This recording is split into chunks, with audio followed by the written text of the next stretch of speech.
Bismillahirrahmanirrahim. Minasyaitonirrajim. Alhamdulillahirabbil alamin. Salatu wassalamu ala Rasulillah sallallahu alaihi wasallam. Ketika ini alhamdulillah bersama dengan saya Sahibul Fadilah Ustaz Abdul Razak Haji Hamdin, Timbalan Mufti Kerajaan Negeri Sabah. Assalamualaikum. Yang saya juga suka manggil beliau ni Syekh sahaja, dan insyaAllah masih berpanjangan sehingga ke hari ini.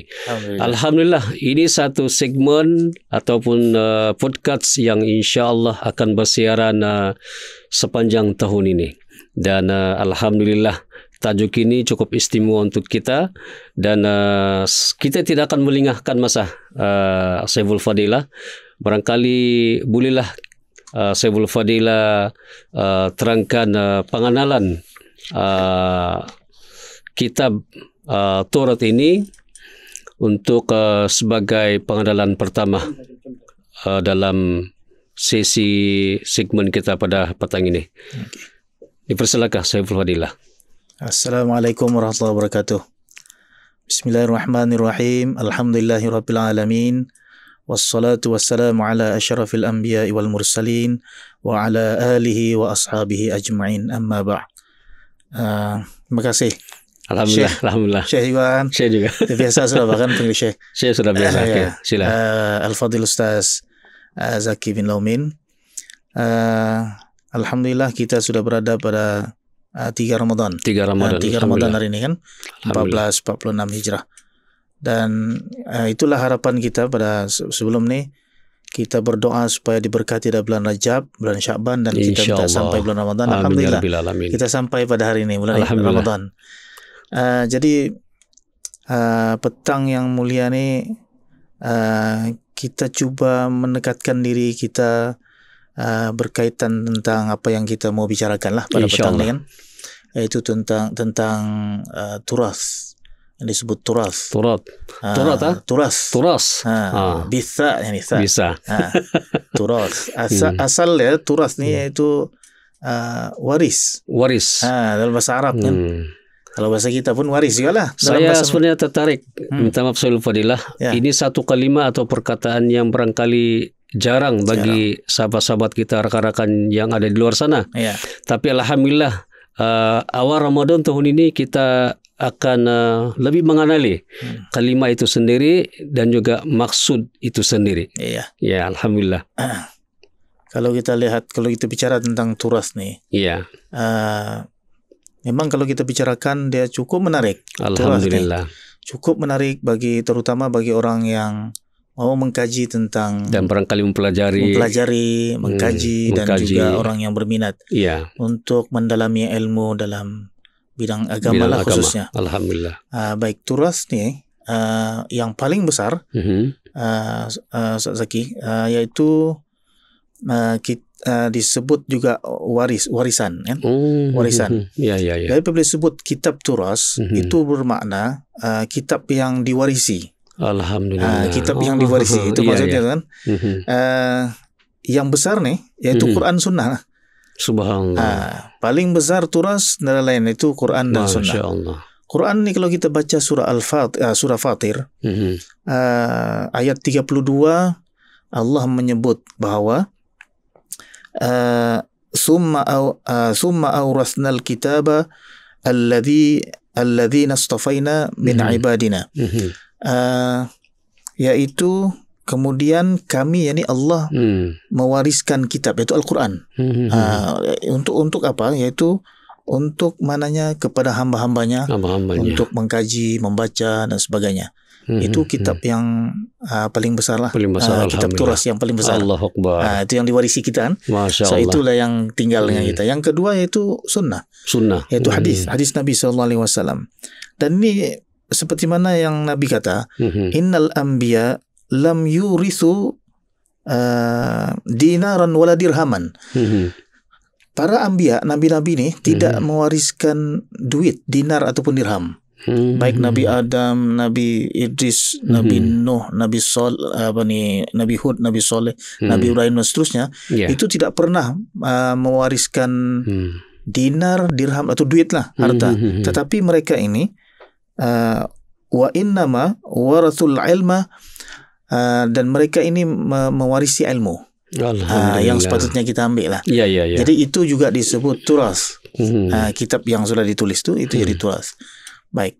Dalam pengajian ilmu agama ni, turas ni itu yang dikarang daripada ulama-ulama, kitab-kitab turas ni kan yang diwarisi.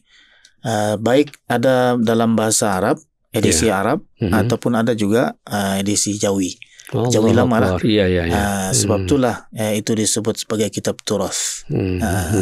Gitulah lebih kurangnya. Baik, alhamdulillah, itu antara maksud yang telah diperjelaskan oleh jemputan kita pada petang ini. Dan barangkali Saiful Fadilah, kitab ini sehingga ke hari ini masihkah digunakan? Ya, kitab turas ini masih digunakan. Masih digunakan. Masih. Sebagai contoh yang besar ini Quran dan Sunnah. Quran dan juga hadis. Tapi yang selain pada itu, yang nukilan ulama, karangan ulama yang terdahulu, itu juga masih digunakan, diguna pakai. Kalau kita di negeri Sabah ni, itu sudah lama. Seperti mana kitab perukunan itu dibaca kan di negeri Sabah ni, di Borneo Utara. Begitu juga ada juga pernah kita dengar apa tu? Yang di Lahadatu ni. Lahadatu tu. Kan? Ada manuskrip bahasa Idahan, tapi itu juga dinamakan turas. Itu juga sama dinamakan turas. Mungkin dalam manuskrip bahasa Idahan. Adapun macam perukunan tu, itu adalah tulisan Jawi lama dengan berbahasa Banjar, sebab ia dikarang oleh Syekh Arsyad Banjari. Dan kitab ini, kitab turas ni, kita jumpai di pondok, pesantren. Allah Akbar. Ada juga di madrasah-madrasah yang ada ketika ini, madrasah-madrasah kecil ataupun surau dan masjid. Ada masih yang membaca. Alhamdulillah. Dan barangkali juga subjek-subjek turas ini juga untuk dipelajari. Mungkin Saiful Fadilah boleh kongsikan. Ya. Kalau kita bicara tentang subjek ni, banyak subjek yang ada pada kitab turas, ataupun disebut kitab turas ni juga disebut kitab lama. Allah Akbar. Ataupun kitab kuning. Kitab kuning. Kan, kitab kuning yang lebih kepada apa ini, dekat dengan sebahagian sahabat-sahabat rakan-rakan kita lah. Betul. Begitu juga dengan disebut juga kitab gundul. Kalau di Banjarmasin disebut kitab gundul. Kitab gundul lah. Kitab gundul. Kitab turas, kitab lama, kitab kuning, ataupun kitab Jawi lama. Jawi lama lah. Dan juga kitab kundul. Kundul. Itu setengah di Kalimantan. Allahu Akbar. Kalau dulu kita ni dengan Syekh Ustaz Zaki pernah di Kelantan. Alhamdulillah. Baca kitab tu sempat kan. Kita baca kitab tu, alhamdulillah. Tapi tidak tinggal di Borneo Utara ni, Ustaz. Kitab-kitab lama ini juga dibaca, kitab turas ini. Subjek seperti fiqh, tauhid, tasawuf, usul fiqh, begitu juga dengan bahasa. Tapi ada yang cukup menarik untuk kita, dan di mana juga kitab-kitab ini seperti kitab perubatan dalam Islam ada. Perubatan seperti mujarabat ada pernah kita, tapi tidak dibenarkan untuk kita baca pada orang awam. Dan satu lagi yang menariknya, kitab turas ini ada tentang kaifiat wirid doa lepas solat. Mana kelebihan-kelebihan lah. Dan tahlil serta talqin. Masya Allah. Itu ada. Allahu Akbar. Nama kitab tu Senjata Tok Haji Tok Lebay. Allahu Akbar. Kelantan, di Kelantan. Tok Kelantan lah. Itulah antara subjeknya tu. Dia dekat dengan Kelantan lah, saya ingat. Baiklah Saiful Fadilah. Kita lihat ada keistimewaan lah barangkali dalam kitab ini. Dan ada kelebihan-kelebihan untuk mempelajari subjek ini. Dan mungkin Saiful Fadilah bolehkan kongsi juga lah kelebihan-kelebihan dan keistimewaan kitab turas ini. Ya. Kalau kita tengok kan, belajar kitab kuning ni ataupun kitab turas lah, turas. Kuning ni sebab kebanyakannya kertas dia kuning. Dipanggilnya kuning. Itu namanya kuning tu. Gundul sebab nada baris. Nada baris. Sendiri meletakkan baris. Ya. Nada baris. Gundul bahasa di Kalimantan. Kalau dia bilang kitab lama, ya memang sudah lama, beratus tahun. Kabuk lagi ini. Lebih 100 tahun itu kitab turas. Masya Allah. Maknanya lebih 100 tahun. Allahu Akbar. Jadi kelebihannya nih kan Ustaz, kitab turas nih, yang menariknya kita baca tuh harfan biharfin. Allah. Satu-satu. Satu kalimat. Kita tidak akan ambil mafhum. Kita mesti baca satu persatu. Ya. Baru dia rasa kemanisan untuk belajar tuh. Dia. Ya. Dan mungkin kekuatan dia untuk mempelajari. Alhamdulillah. Memahami pun begitu. Allahu Akbar. Itu daripada huruf ke huruf, bukan daripada kalimah-kalimah. Setiap huruf. Contoh Contoh kalau ini kelebihannya. Ya. Bisa kita. Contohnya dia baca Bismillahirrahmanirrahim. Huruf ba itu kan jelas itu ba tuh. Artinya dengan nama Allah kan. Iya. Bismillah. Tapi apa maksud dengan nama Allah begitu saja enggak? Tapi dijelaskan. Aku membaca kitab ini dengan nama Allah. Teratur. Jelas. Satu huruf saja ba tu. B itu kan. Ataupun aku berbuat sesuatu dengan nama Allah. Aku mengarang kitab ini dengan nama Allah. Itu cukup menariklah. Dalam pengajian kitab turas ni. Itu pertama. Yang keduanya, oleh kerana kitab turas ni dikarang oleh ulama itu sendiri, kan?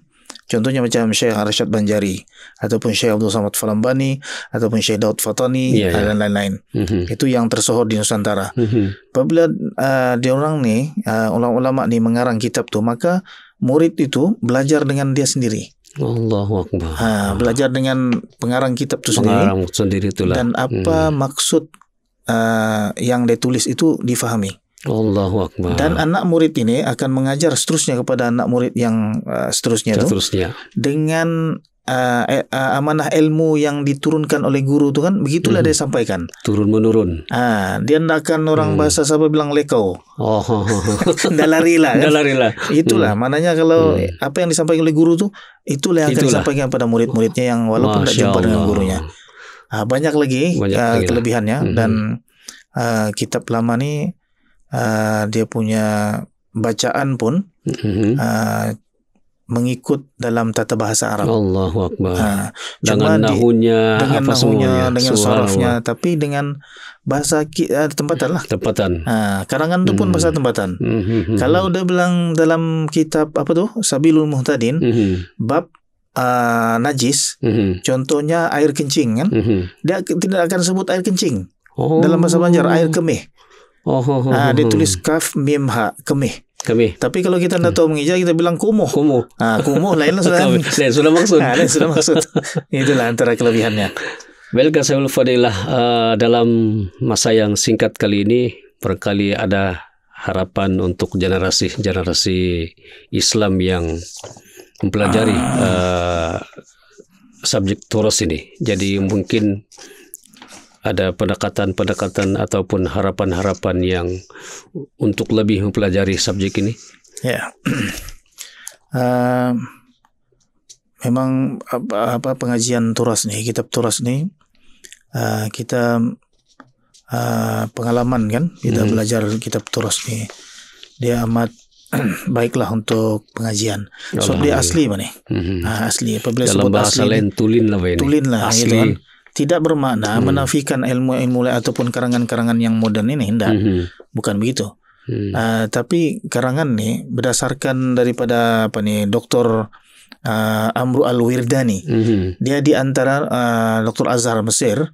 Dia di antara pengkaji ilmu turas. Alhamdulillah.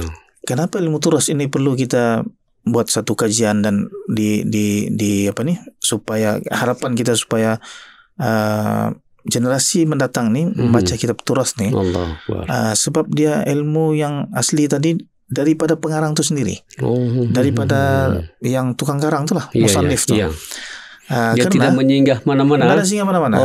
Dan itulah ilmu yang ada di dadanya. Al-ilmu fi sudur la fi sutur kan. Ilmu tu kemudian dia terjemahkan dalam bentuk penulisan. Sama ada dia tulis sendiri dengan tangannya karya tersebut, ataupun karya tersebut ditulis oleh tukang katib yang tukang tulisnya tu.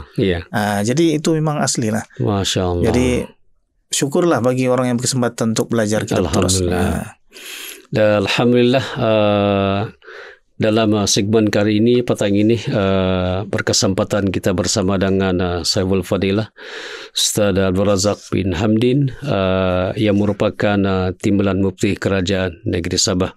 Dan insyaAllah pada hari-hari yang mendatang ini kita akan turut bersama lagi.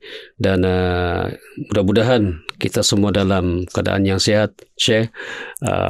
Walaupun sedikit perjalanan daripada pejabat kerajaan, mufti Kerajaan Negeri Sabah ini tidaklah jauh dengan pejabat kita Jabatan Ahli Agama Islam Negeri Sabah. Dan insyaAllah kita akan bersua dan berjumpa lagi pada segmen yang akan datang. Itu sahaja daripada kami. Wabillahi taufiq wal hidayah. Assalamualaikum warahmatullahi wabarakatuh.